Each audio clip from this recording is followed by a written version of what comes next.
Boa noite a todos, sejam todos bem-vindos. Para a gente dar continuidade no nosso estudo aqui de hoje, né, do livro Nosso Lar, nós vamos falar do capítulo 26, que é Novas Perspectivas. Mas antes um pouquinho eu vou falar o que nós falamos no último capítulo, né, só um pouquinho para a gente dar uma recordada. Bom, na última terça-feira foi o Márcio que falou para a gente aqui do capítulo 25, era generoso alvitre, ou generoso convite. Então, ele, assim, o André Luiz, né, despertou lá na casa do Lisas e da Dona Laura, e eles fizeram o lanche da manhã lá, o café da manhã, e todos saíram para trabalhar. E ficou só a Dona Laura com o André Luiz. Ele estava aguardando uma pessoa que chama Rafael, que ia buscar ele para levar ele no ministro Genésio, que é o ministro da Regeneração. Então, antes disso, a Dona Laura começou a conversar com ele, né?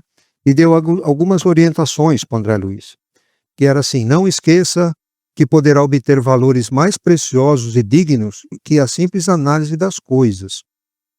Abandone, quanto lhe seja possível, os propósitos de mera curiosidade. Nós vimos aqui no capítulo 23, se não me falha a memória, o Roberto nos trouxe quem foi André Luiz, né? Foi um médico, né, que descobriu, Carlos Chagas, né, que descobriu a doença de Chagas.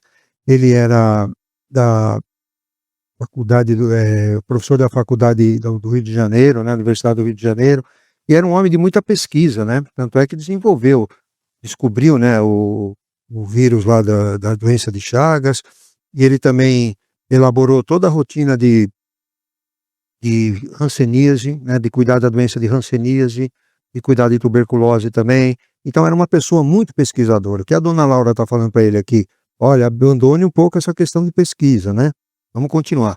O espírito de investigação deve manifestar-se após o espírito de serviço. Ou seja, em primeiro lugar, o serviço. Depois você pesquisa e pergunta o que você quiser. E ao longo da obra de André Luiz a gente vê muito isso. E nós vamos ver aqui também um exemplo. Ele tem determinada curiosidade com alguma coisa que está acontecendo, mas ao invés de ele perguntar, né, e questionar para o orientador, né, que está acompanhando, que ele está acompanhando, ele fica quieto, tal. Aí até o orientador às vezes percebe que ele quer saber de alguma coisa e pergunta, fala para ele, né? Então, assim, primeiro o serviço e depois a pesquisa. E ele sempre seguiu isso. Somente o trabalho digno confere ao espírito merecimento indispensável a quaisquer direitos novos. Nós vimos também aqui que lá na Colônia Nosso Lar tem o bônus horas. Não é só na Colônia Nosso Lar, né? Tem outras que na Alvorada Nova que chama o bônus amor, né? Um negócio assim. Então, assim, todo o trabalho que se tem lá, eles recebem esse bônus horas. E com esses bônus horas, eles podem adquirir uma série de coisas, né? Pode fazer curso, pode participar de eventos lá de lazer, essas coisas todas. Então, assim, tudo funciona em cima de bônus horas. Se ele quiser comprar uma casa um dia, ele vai conseguir comprar, mas tem que ter bônus horas, né? Então, todo o trabalho digno, ele vai ter o direito de comprar alguma coisa porque ele vai receber os bônus horas. E aí a Dona Laura fala para ele, né, que o Rafael toca a porta bate na porta para eles saírem, e ela fala assim: vá, meu amigo, pensando em Jesus, trabalhe para o bem dos outros, para que possa encontrar o seu próprio bem. Aqui, essa frase assim é bem... Eu fiz uma analogia com ela. Vá, meu amigo, pensando em Jesus, ou seja, vamos levar Jesus sempre com a gente. Pensando em Jesus, a gente está levando ele conosco, né? Vai estar na nossa consciência, né? Como a lei de Deus está na nossa consciência. Então Jesus vai estar com a gente. Trabalhe para o bem dos outros. O que Jesus pediu para nós? Não é amar, né? Fazer ao próximo o que quer que faça você mesmo, não fazer ao próximo aquilo que não deseja que faça você, né? Então tudo isso daí é fazer o bem para as pessoas, né? Fazer o bem, a caridade. Então, isso é o que ela pediu, para que possa encontrar o seu próprio bem. Como vai encontrar o bem? A gente vai estar com a consciência tranquila. O dia que a gente partir e chegar lá, a gente vai estar tranquilo. Fizemos bem, não fizemos mal para ninguém, ajudei aquele que eu podia ajudar dentro das minhas possibilidades. Ou seja, tudo isso aí é uma paz de espírito que dá para a gente muito grande. Então, por isso que é para o próprio bem. Mas vamos lá, o Rafael bate a porta, né? Então, ele começa a sair com o Rafael já em direção ao Aeróbus, que é com Aeróbus que eles vão lá nesse lugar aí. Ponderando as sugestões carinhosas e sábias da mãe de Lísias, acompanhei Rafael, convicto de que iria, não às visitas de observações, mas ao aprendizado e serviço útil. O André Luiz era tão trabalhador né, que ele estava já agoniado, porque, assim, até então, ele só estava sendo atendido. Ele não conseguia fazer nada, não conseguia trabalhar. E ele estava desesperado para trabalhar já. Ele queria trabalhar de alguma maneira. Só que, ao invés, porque o que aconteceu? O Clarencio deu liberdade para ele em todos os ministérios. Ó, você vai conhecer todos os ministérios, né? Mas não falou para ele, você vai trabalhar aqui ou acolá. E ele queria trabalhar de alguma maneira, tanto é que ele fala aqui, né? Que ele, convicto, queria não visitar, para observar, mas que ele já ia aprender, já ia começar a trabalhar. Isso é o que está na cabeça dele, né? E, bom, aí pega um aeróbus, né? E chega lá. Mas antes disso, eu quero tocar num assunto aqui que está no Livro dos Espíritos. Da ocupação e missão dos espíritos, a questão 564. Entre os espíritos, há os que são ociosos ou que não se ocupem de alguma coisa útil? Aí Kardec responde, certamente há, como entre os homens, os que não vivem senão para si mesmos, mas essa ociosidade lhes pesa, e cedo ou tarde o desejo de avançar lhes fazem experimentar a necessidade da atividade, e eles são felizes em poder se tornar úteis.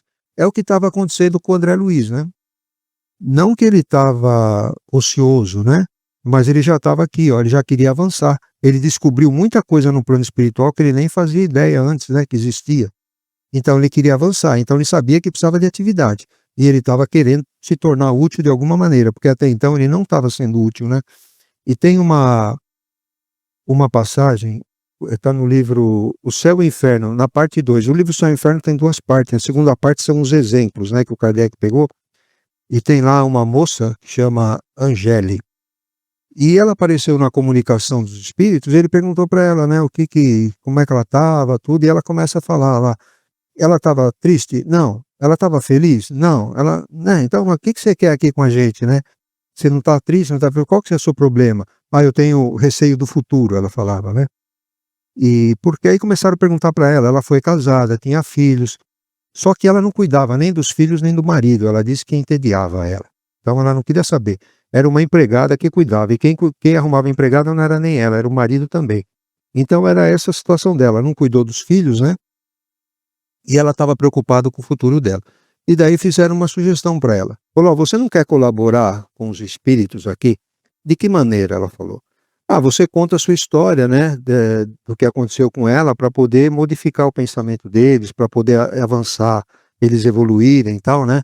E através da prece. Aí ela falou assim, mas eu não sei orar. Não tem problema, a gente ensina você. Vamos, né? Ele falou sim. Aí ela falou não. Mas por que não, né? Não, porque cansa. Orar cansava. Então, olha o estado dela, ela não queria saber de nada. Simplesmente não queria saber de nada. E tem um outro caso também que está no próprio livro Nosso Lar. Quando o André Luiz foi falar com o ministro Clarencio, tinha uma senhora lá também, né, que eles atendiam em pares, que é a mesma situação. O Clarencio tinha posto ela em uma série de lugares para trabalhar e ela não queria saber de nada. Só que ela estava querendo auxiliar os filhos dela, que estavam na terra com problema. Mas ela não tinha bônus hora, ela não tinha arrumado ninguém, né, como é que fala, um pessoal simpático a ela, vamos dizer assim, né? E a dona Laura fala isso para o André Luiz também, para ele angariar simpatias, né, para ele, né? Porque a simpatia, através da simpatia vai ser auxiliado, né? Se ele precisar de alguma coisa, alguém que é simpático, algum amigo vai poder auxiliar. E ela nem isso tinha, né? Então você vê o quanto a ociosidade complica, né? Então André Luiz queria de qualquer jeito trabalhar. Bom, ela falou para ir com Jesus, né? Então vamos lá. No caminho ele falava assim, ó, experimentava novo gênero de atividade mental. André Luiz falando.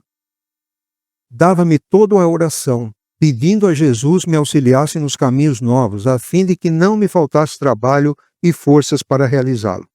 Antigamente, avesso às manifestações da prece, agora a utilizava como valioso ponto de referência sentimental aos propósitos de serviço. O que aconteceu com André Luiz? Por que ele mudou tanto assim? Ele era avesso à prece, né, que ele está falando aqui. Quando ele estava no umbral, como que ele foi resgatado? A partir do momento que ele rezou mesmo do fundo do coração, pediu, né, orou de sentimento mesmo, aí ele foi resgatado. Aí quando ele estava no hospital, o que acontecia? Tinha as orações do final da tarde, né, do crepúsculo lá do governador. E teve uma delas que ele até foi, né, carregado pelo enfermeiro, que ele quis ir. E o que acontecia? Toda vez que fazia oração, ele se sentia melhor, ele se sentia revigorado. Então ele começou a perceber que a oração fazia uma diferença muito grande, né? E bom, e no decorrer de tudo, agora ele usa da prece, né? E depois, quem quiser mais detalhes sobre prece, sobre oração, nós temos uma palestra, acho que foi feita em 2022, O Poder da Oração, que se não me falha a memória, esse é o nome dela, né? Depois vocês veem no canal do YouTube, tem lá, uma palestra muito boa. Bom, aí chegaram lá do Aeróbus, né? Deixou na frente um espaçoso edifício. Em poucos minutos achava-me diante do respeitável Genésio, um velhinho simpático cujo semblante revelava, entretanto, singular energia. Genésio começou a dizer: Clarencio falou-me a seu respeito com interesse. Quase sempre recebemos pessoal do Ministério do Auxílio em visita de observações, que na sua maior parte redundam em estágios de serviço. Aí despertou o André Luiz, né? O Ministério do Auxílio é onde o André Luiz estava lá, que era onde trabalhava a Dona Laura, né? Onde ele ficou internado. Então ele fala aqui que recebe visita constante do Ministério do Auxílio e que redundava em estágio de serviço. Aí ele achou bom, falou, opa, já, né? Estou me sentindo em casa aqui. Este é meu maior desejo, ele fala. Tenho mesmo suplicado às forças divinas que me ajudem o espírito frágil, permitindo seja convertida a minha permanência nesse ministério, em estação de aprendizado. Aí ele fala assim, né, o André Luiz falando, roguei de olhos úmidos. Olha o sentimento que ele estava assim, com uma vontade muito grande de trabalhar e de ser útil, né? Então e ele mudou muito em relação ao que ele era, né? Então roguei de olhos úmidos. Senhor ministro, compreendo agora que minha passagem pelo Ministério do Auxílio se verificou por efeito de graça misericordiosa do Altíssimo, talvez devido à constante intercessão de minha devotada e santa mãe. E isso é verdade mesmo, né? Noto, porém, que somente venho recebendo benefícios, sem nada produzir de útil. Então, olha o problema dele. Ele só recebia, ele queria produzir, queria entregar alguma coisa. Certo, meu lugar é aqui, nas atividades regeneradoras. Se possível, faça por obséquio, seja transformada a concessão de visitar em possibilidade de servir. Compreendo hoje mais que nunca a necessidade de regenerar meus próprios valores. Perdi muito tempo na vaidade inútil, fiz enormes gastos de energia na ridícula adoração de mim mesmo. Ele era aquele médico, né, orgulhoso, né, tinha vaidade, aquela coisa toda. E ele reconheceu, né, que ele perdeu muito tempo com isso e agora ele estava querendo recuperar esse tempo. Ele via que tinha muita coisa nova para ele aprender, né? Então ele queria mudar de qualquer maneira. Quando eu recorrer ao ministro Clarencio, não estava ainda bastante consciente do que pedia. Queria serviço, mas talvez não desejasse servir. Não entendia o valor do tempo, nem enxergava as bênçãos santificantes da oportunidade. Depois, um pouquinho aqui na frente, nós vamos ver qual a diferença entre serviço e servir, né? Ele queria serviço, talvez não desejasse servir, ele fala. E o valor do tempo. Daqui a pouquinho nós vamos falar sobre isso. Vamos continuar aqui o que ele fala. No fundo, era o desejo de continuar a ser que tinha sido até então, um médico orgulhoso e respeitado, egoísta. Então ele queria, né, lá atrás, né, não agora. Ele queria ainda ser aquele médico orgulhoso, né? Ele era respeitado na Terra, então ele achou que lá era a mesma coisa, né? Só que a medicina lá era totalmente diferente. Ele não sabia nada, né? No entanto, agora, diante do que vira e ouvira, compreendo a responsabilidade de cada filho de Deus na obra infinita da criação. Punha nos lábios quanto possuía de melhor. Era sincero, enfim. Então ele estava sendo sincero mesmo, né? Não me preocupava o gênero de tarefa, procurava o conteúdo sublime do espírito de serviço. Será mesmo que ele não se preocupava? Porque aonde ele ia trabalhar, depois nós vamos ver, nas câmaras de retificação, o negócio era um trabalho pesado. E era um trabalho assim, não é para qualquer um, né? E ele, com esse orgulho todo dele, será que ele vai conseguir? Depois nós vamos ver. Bom, vamos falar do servir, então, em serviço, né? Aqui vamos pegar Emmanuel no livro Fonte Viva. Em todos os lugares do vale humano, há recursos de ação e aprimoramento para quem deseja seguir adiante. Sirvamos em qualquer parte, de boa vontade, como sendo ao Senhor e não às criaturas, e o Senhor nos conduzirá para os cimos da vida. Servindo de boa vontade, como sendo ao Senhor e não aos homens. Paulo falou isso lá em Efésios, capítulo 6, versículo 7. Então, olha a diferença de serviço. Serviço, você vai estar trabalhando para as pessoas. e não para o Senhor.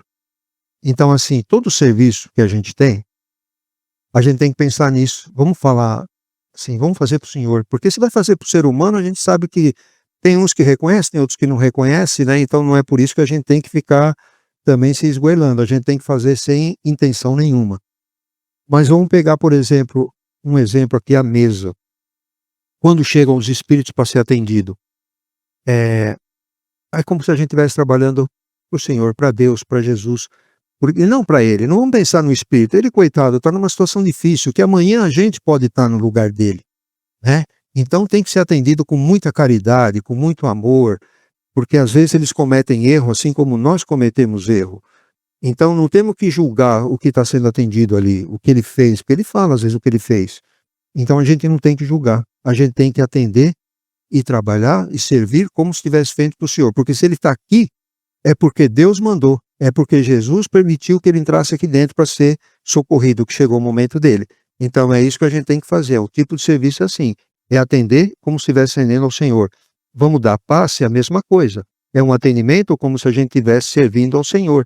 É o Senhor que permitiu que ele viesse aqui para receber esse passe, essa doação de energia que a gente tem para dar, que os espíritos de luz também dão, né?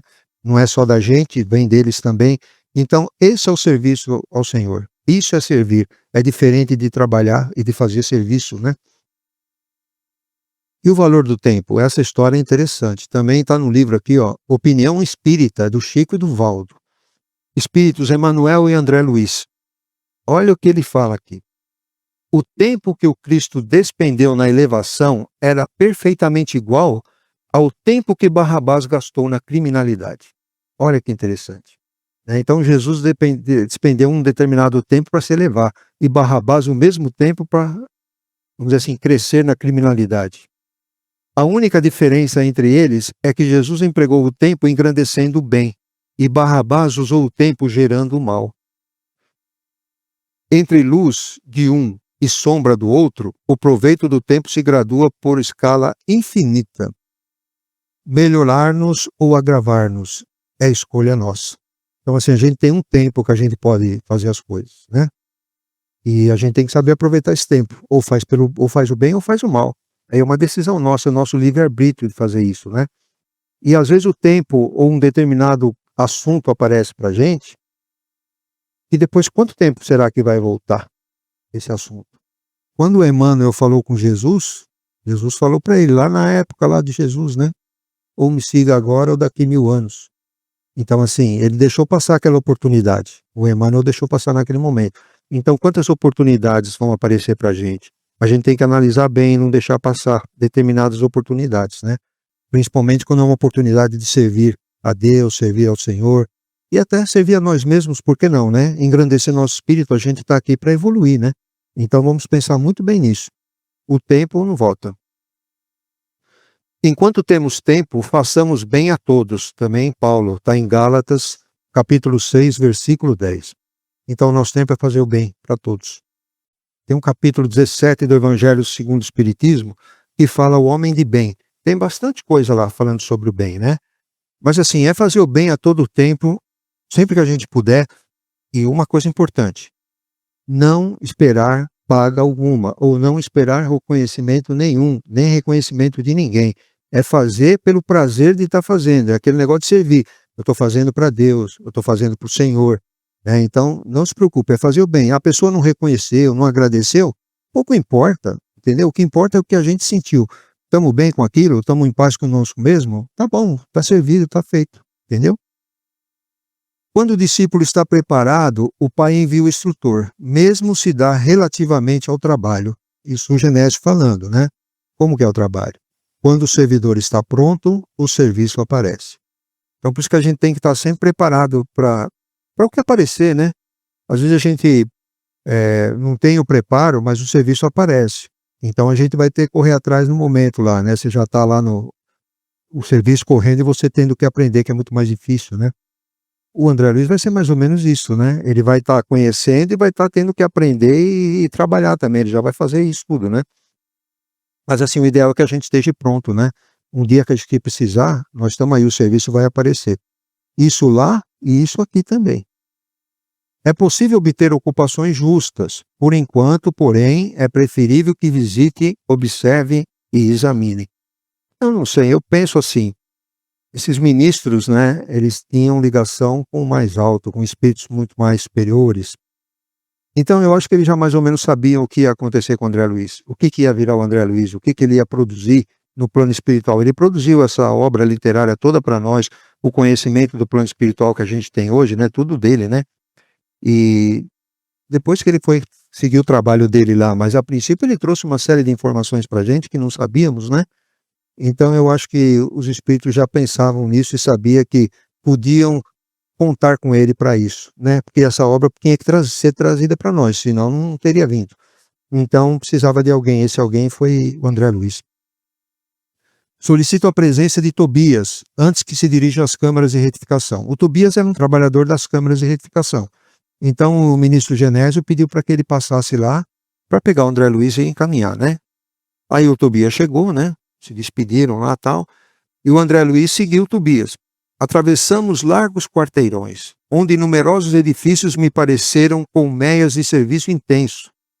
Percebendo minha silenciosa indagação, o novo amigo esclareceu. Olha aqui, percebendo a silenciosa indagação. Ele por dentro estava perguntando, né? O que será que é aquilo? Tanto prédio, o que será que é aqui? Então, um espírito como ele já começou a ler o pensamento dele, né? E sabia. E na obra dele a gente vai ver muito disso. Está acontecendo algum trabalho, ele está questionando alguma coisa, mas ele fica quieto. Aí depois o orientador chega nele e pergunta, André, pode falar. Daí ele começa a perguntar e questionar uma série de coisas, né?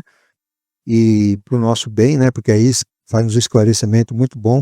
Então aconteceu a mesma coisa aqui. Ele estava quieto, ele já começou, não vou ficar perguntando, né? E aí o Tobias já conseguiu detectar isso e esclareceu para ele. Temos aqui grandes fábricas de nosso lar. A preparação de sucos, de tecidos e artefatos em geral dá trabalho a mais de 100.000 criaturas que se regeneram e se iluminam ao mesmo tempo. 100.000 criaturas só nessa parte lá de trabalho, né? Nas fábricas de tecido, né? Na preparação de suco, porque tem os outros departamentos, né? O departamento de auxílio, por exemplo. Então também assim, tem uma série de departamentos, são 6, e tem uma série de trabalhadores em todos eles. Só nessa parte de fábrica de suco, 100, né? 100.000, né? Daí a momentos penetramos um edifício de aspecto nobre, servidores numerosos iam e vinham. Depois de extensos corredores, deparou-se-nos vastíssima escadaria, comunicando com os pavimentos inferiores. As câmaras de retificação estão localizadas nas vizinhanças do umbral. Os necessitados que aí se reúnem não toleram as luzes, nem a atmosfera de cima, nos primeiros tempos de moradia em nosso lar.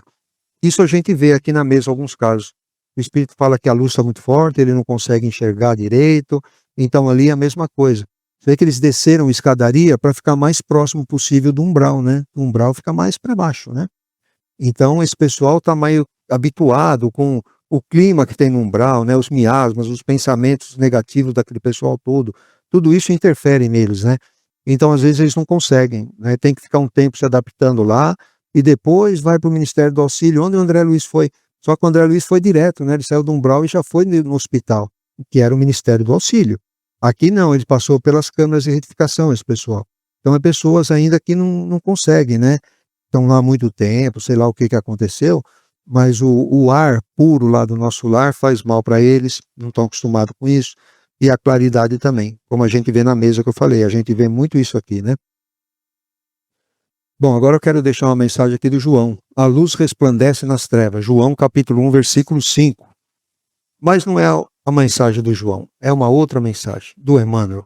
Sirvamos ao bem, acima de tudo. Entretanto, evitemos discussões e agitações em que o mal possa expandir-se. Não nos esqueçamos de que milhares de quilômetros de treva, no seio da noite, não conseguem apagar alguns milímetros da chama brilhante de uma vela. Contudo, basta um leve sopro de vento para extingui-la. Está no livro Fonte Viva, do Emmanuel, acho que é o item 106, fala dessa mensagem. Mas o que a gente pode ver aqui, ó, sirvamos ao bem. Se a gente serve ao bem, a gente como que se acendesse uma luz, né, pequena dentro de nós, né? E daí ele fala aqui, ó, só que as discussões e agitações em que o mal possa expandir-se, a gente tem que tomar cuidado, porque O que que é, na verdade, esse vento que ele fala aqui, né? Basta um leve sopro de vento para extingui-la. Esse leve sopro de vento, essas discussões, essas agitações, é o que vai criar dentro de nós, né? Aquele sentimento não muito legal vai acabar apagando a vela que nós conseguimos acender a muito custo, né? A gente às vezes consegue, mas com muito custo. E de repente uma discussão besta, alguma coisa assim, já deixa a gente no veneno e acaba apagando a vela. É o sopro de vento. Bom, André Luiz já chegou nas câmaras de retificação. Vamos ver se ele vai trabalhar agora e o que que ele vai fazer, né? Mas só semana que vem. Aí o João vai trazer para nós. Capítulo 27, o trabalho, enfim. Aí ele vai começar a trabalhar e nós vamos acompanhar o que que vai acontecer lá. Tá bom? Então é isso aí. Vamos para a segunda parte agora. Vamos atender os nossos irmãos ali na mesa. E como sempre a gente pede que vocês fiquem em oração, né, para auxiliar eles. A oração é muito importante, né? Todo mundo pode ajudar para que eles consigam conforto no coração deles e o caminho deles, tá bom? Obrigado. Boa noite a todos, muito obrigado pela presença. Que bom que nós estamos aqui, né? Muitos estão brincando no carnaval. Sempre o salão cheio, mas é importante na nossa vida também a parte espiritual. E uma coisa muito interessante do livro Nosso Lar, ele causou muita estranheza, né? Quando foi lançado, porque vem falando de coisas que existem aqui na Terra. Quando que, há alguns anos atrás, a gente ia pensar que existia tudo isso no plano espiritual? Casa, confecção, né? Mas por quê? Olha só, o Allan Kardec, no livro dos Médiuns, ele já vem falando do laboratório do mundo invisível. Falando da vestimenta dos espíritos, como que eles se vestem e tudo. E aí o Chico Xavier veio completando, né? E o André Luiz trazendo tudo isso daí para nós. E interessante é o livro Voltei, do irmão Jacó. O livro Voltei, aquele senhor lá, ele ajudou muito o Chico Xavier. E quando ele desencarnou, ele foi recebido pela filha dele, que tinha desencarnado jovem ainda. E ele ficou com vergonha dela, né? Porque ele não estava trajado adequadamente, né, quando ele chegou lá. E ele vem trazendo para nós uma série de coisas que tem no plano espiritual. Aquele livro também, ele despertou bastante. Muitas vezes a gente acha que a gente está preparado e a gente não está preparado mesmo estudando a doutrina espírita, né? E hoje, Roberto, eu lembrei aqui do Lar Escola Monteiro Lobato, do orfanato. Porque a gente às vezes vai em determinada instituição e a gente costuma criticar. Você lembra que estava escrito na pedra na entrada do orfanato? Auxilie primeiro, critique depois. André Luiz. Então olha quanta coisa boa para nós. Então nós devemos ser observadores, nós devemos ser prudentes, como Jesus disse, ser de manso como uma pomba, mas prudente como uma serpente. Nós devemos analisar tudo e pegar a melhor parte, aquilo que Jesus falou para Maria, né? Quando ela e a Marta, que a Marta começou a reclamar, que a Maria não ajudava ela na cozinha lá, preparando para Jesus, né? Aí Jesus fala que a Maria pegou a melhor parte, porque ela estava recebendo os ensinamentos de Jesus, né? Olha que coisa interessante para nós. Que bom que nós estamos aqui em nome de Jesus. Então a gente agradece a todos pela presença, que Deus nos abençoe, que Jesus nos ilumine. Para encerrar da reunião. Muito obrigado, gente.